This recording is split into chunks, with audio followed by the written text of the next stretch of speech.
Okay. Do you all see the screen fine? That works. So what I most appreciated from my chat with JP and Diego was this idea that, going back to what he said about different stages and different cycles that we're at, but it's still an unfolding, evolving question. And JP mentioned about how for her, calling is not a static thing. It's something that's emergent, something that shifts, and it's something that I think personally has a lot to do with how do we weave relationships within ourselves and with other people, and how do we keep expanding out the sort of like web of kin, or what is important, or how are we situated and contextualized within all the complexity that we see. And I appreciate how some of y'all have reflected that this is a tender question, that this gets at a part of ourselves that maybe doesn't really often have the chance to see the light of day or enter into conversation. And I think I have intuition that why that is because this heavy word, calling, purpose, what are we here to do, what's our mission, etc., I think has a lot to do with our wounds and what scares us and what feels kind of out of place or weird or overly idealistic or dreamy or just not well adjusted to normal society. I just wanted to thank you all for bringing in vulnerability and co-creating this space where we can talk about these things. So the anguish of not knowing and of being fill in the blanks, I heard from Diego that there are all these stories that come up like, oh, is it too late? Am I brave enough?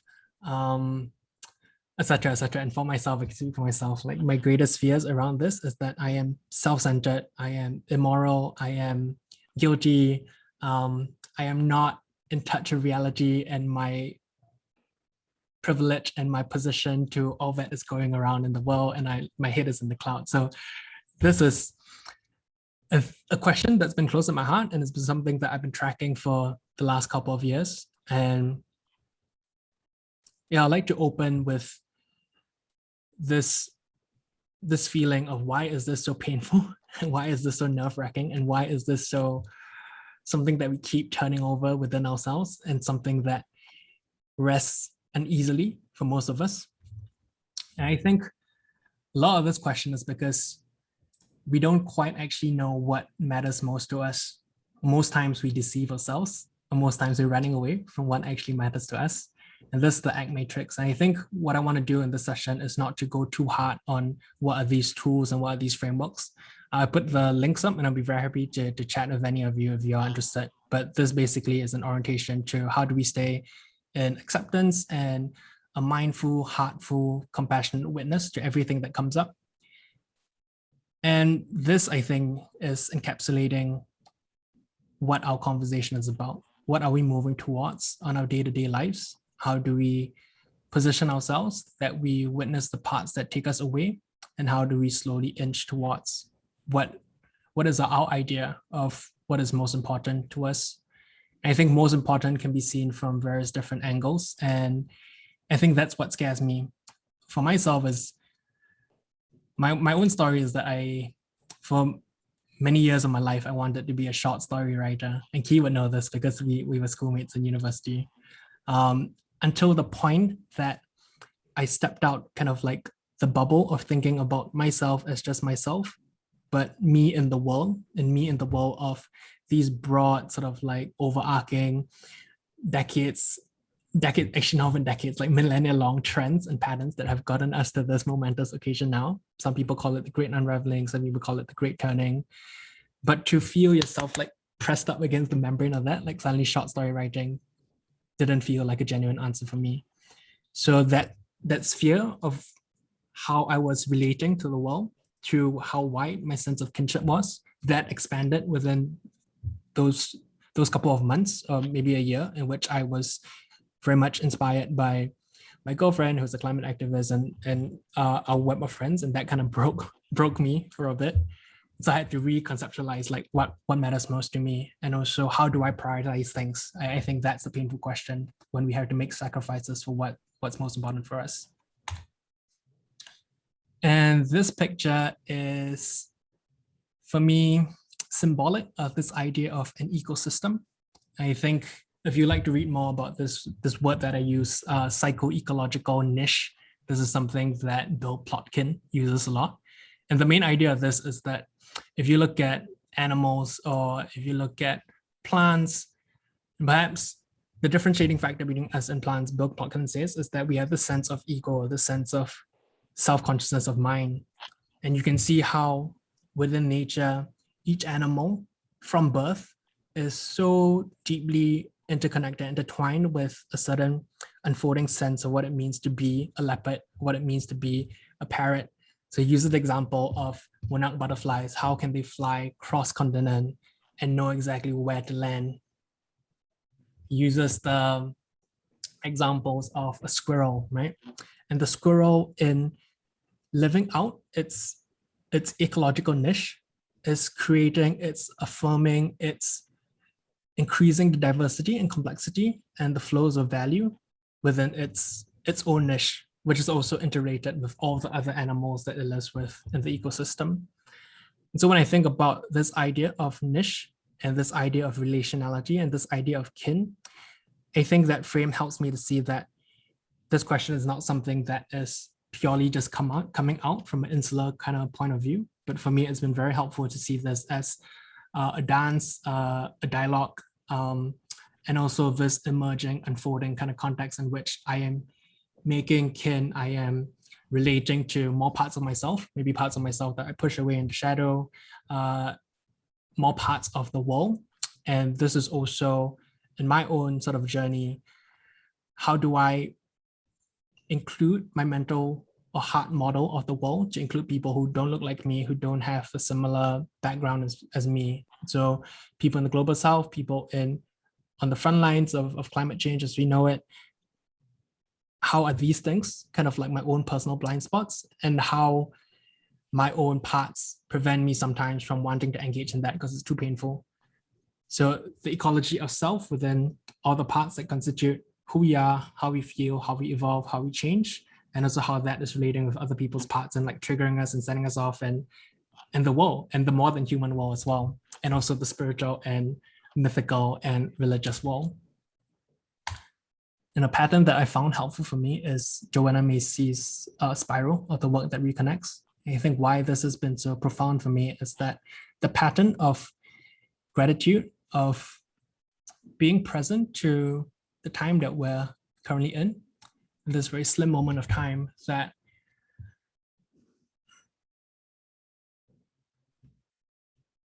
the question of what will the texture of the world be like in 7 generations from now. These are questions that we're all holding together, individually, collectively, in groups.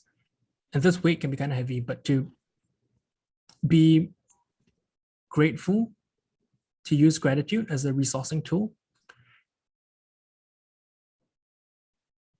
being grateful for all the parts that make me who I am. This is where I'm born, this is my biographical details, this is my temperaments, these are my desires, these are the things that I'm interested in, which I can't account for. It's irrational attraction to some things, it's an irrational itch that I have to scratch, and I can't really make sense of it. But if I can be grateful for it, if I can be open and compassionate to find out more about these parts, most of them which reside in the pushed away shadow side of me, then that feels like resourceful ground to stand from. And from that, we start to honor our pain. And this is something that goes more into the idea that our gifts and our genius are very tightly intertwined with our wounds. And Michael Meade talks a lot about this. I can send out like certain passages that might be helpful for us to see this. But how do we harvest? How do we make sense of? How do we integrate? How do we heal? How do we be in dialogue with these parts of ourselves that society or our family background or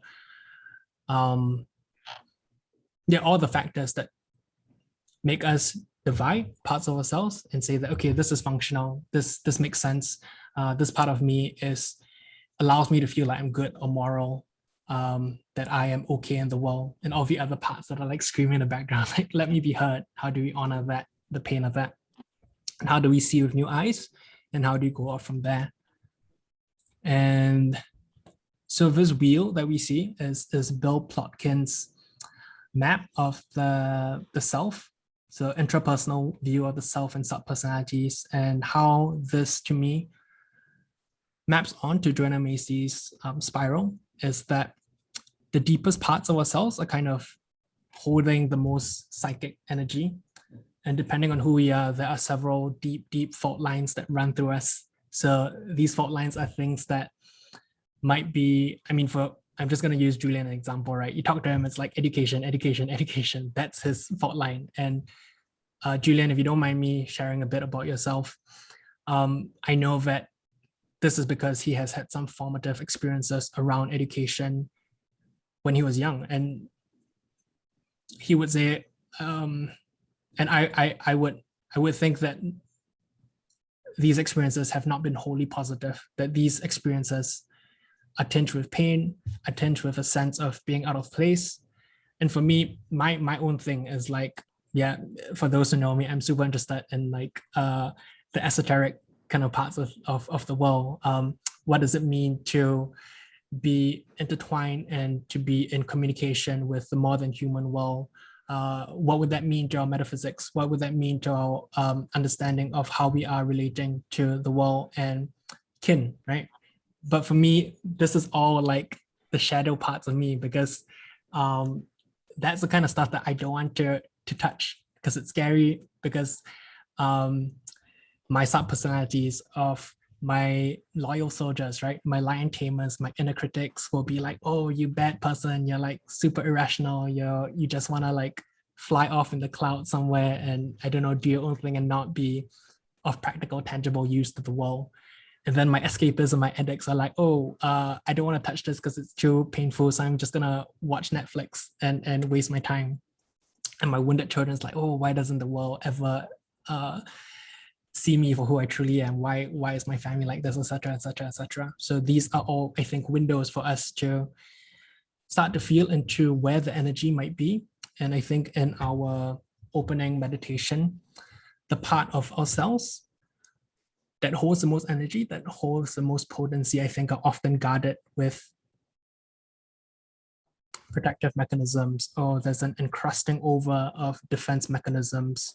Loyal soldiers, escapists, addicts, shadow and shadow selves, wounded children, etc. Name it what you will. But I think if we go poking around, as long as we are safe and supported and held in this process and open and curious, I think that to me feels like it's been super beneficial for me to slowly live more into what might be unfolding as a result of these very deep fault lines within my psyche that are sometimes irrational. And the walking with a limp thing, I will send it as a reading because I want to leave more time for us to discuss. So this is just like a diagram of the parts of ourselves and transposed onto the ACT matrix. And this is in line with some of the work that I do as a facilitator of this practice called Feelingwork, and also borrowing some moves from IFS. And if you'd like to ask me more, I'll be very happy to share about this. This is more of a tool or a lens of how we can start exploring these things, like these parts of ourselves that we keep locked away or hidden. And I think this to me seems like at this point in time, at least, this is my way of understanding how this unfolding sort of like relational kinship-based idea of how an evolving calling or purpose, or where our own psycho-ecological niches might be. So let me move over to this. So this thing is called a complexity explorer. And although there's the emergence of communities of weighted networks, I'm just going to use it as a metaphor for how I've come to see this question in my own life. So when we start out, there are certain things that are already taking form in terms of attractors. These might be temperaments, these might be a certain disposition, this might be formative experiences when we're super young that sort of shape us in a way. And as we grow up, these things tend to attract more concepts. So these nodes that you see, they could be experiences, they could be people, they could be ideas about the world, they could be different parts of ourselves, they could be our sub-personalities that are joining together. And some of these parts might be what you might normally call beneficial or adaptive, and some of these parts would be what we would uncharitably call most of the times like we don't want them. These are negative thought patterns, or these are pathological parts of ourselves, and these are things on the left side of the ACT matrix. So just having an appreciation for how in every bad feeling that we have, or every bad emotional or bad, and I use this in quotes, underlying that are all these attractors of parts, stories, beliefs, feelings, complexes.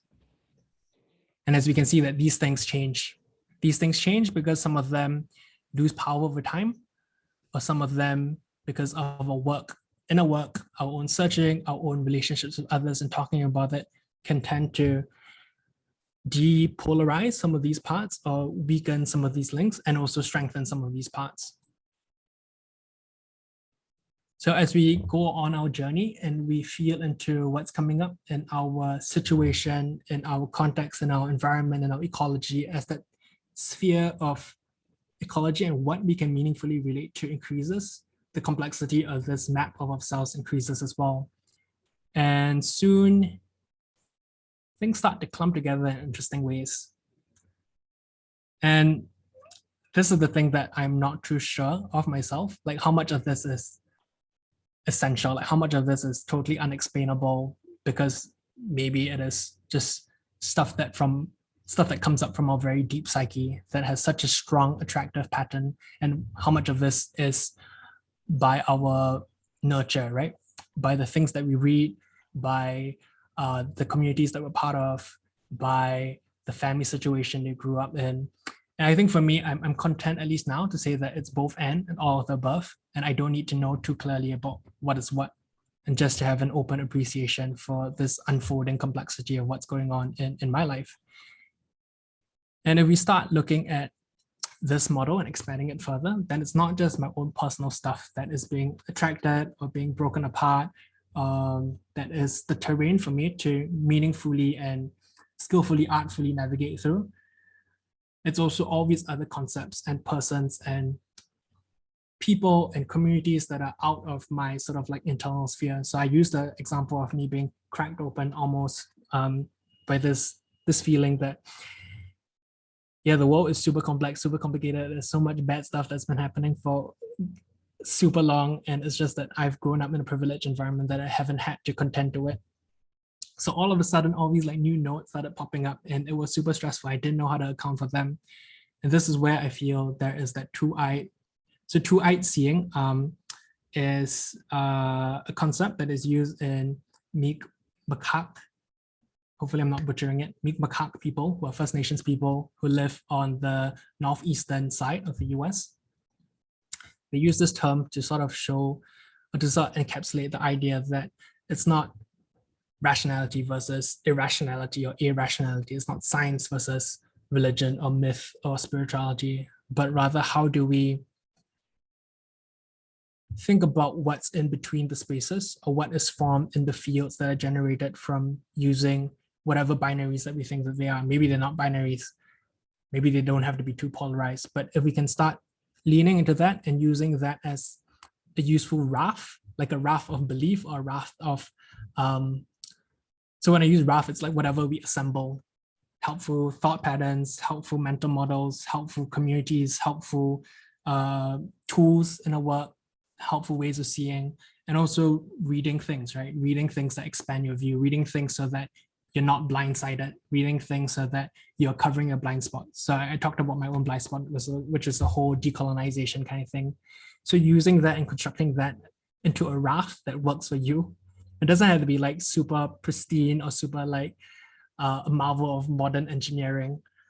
Maybe that's not the point. Maybe it's what works for us.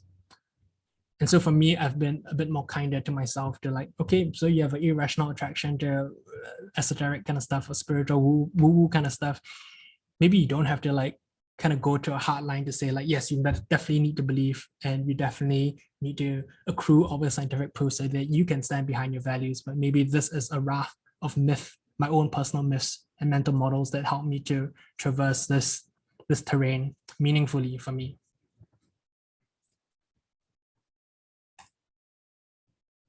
And yeah, so some of the tensions, possible tensions or polarities or binaries that we might be exploring is two-eyed seeing. It might be things about heart, the brain, the gut, and also what is the more than insular, ego-driven kind of like self. So religion, spirituality, other people. I'm learning so much from all of you right now in this time together. How might we integrate these ways of knowing, ways of seeing into a raft of myths and tools and mental models that work for us and help us to meaningfully navigate towards what matters most to us and us in the world. And I think I will stop there because I would love to just open up space for folks to share, in your own journeys, what has been helpful. How do you respond to some of the stuff that I shared? Is it any of these helpful trailheads, thinking about what has been unfolding in your life, what might be coming up, what struck you about this, what feels resonant, what would you like to offer to this communal pool of knowledge and relationships that we're building together? And this conversation doesn't need to end here. This is, like, as I said, this is a meta trailhead, and it's a trailhead both in knowledge that we're sharing, knowledge that I'm learning by sharing it and co-learning together with all of you, but also a trailhead of relationships. And yeah, this conversation carry on in many different ways. And if any of you feel juice or energy to explore this topic in the ways that you feel called to lead or to allow to emerge or to nurture, please know that you have my support, and I want to cheerlead you on for future conversations that we might share together. So I'm going to stop sharing and open this up to whoever would like to share.